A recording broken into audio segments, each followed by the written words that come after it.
এবার দ্বাদশ পরিচ্ছেদের তৃতীয় অংশ। এগিয়ে পড়ো, শ্রীরাম ও কৃষ্ণের সঞ্চয় করবার জো নাই।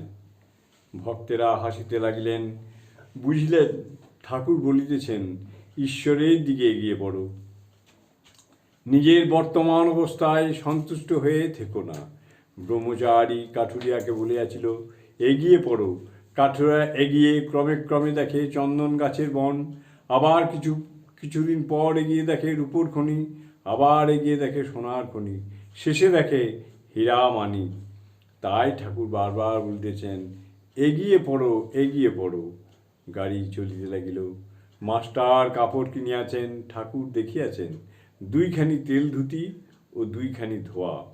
ঠাকুর কিন্তু কেবল তেল ধুতি কিনিতে বলিয়াছিলেন।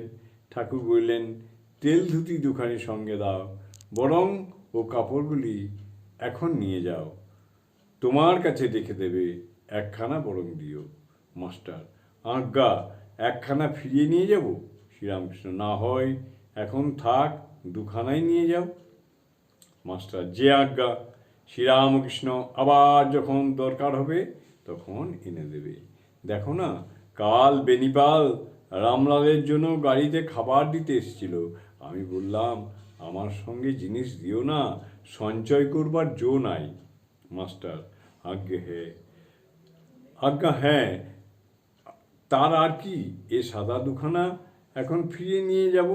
শ্রীরামকৃষ্ণ সস্নেহে আমার মনে একটা কিছু হওয়া তোমাদের ভালো না, এ তো আপনার কথা, যখন দরকার হবে বলবো। মাস্টার বিনীতভাবে যে আজ্ঞে।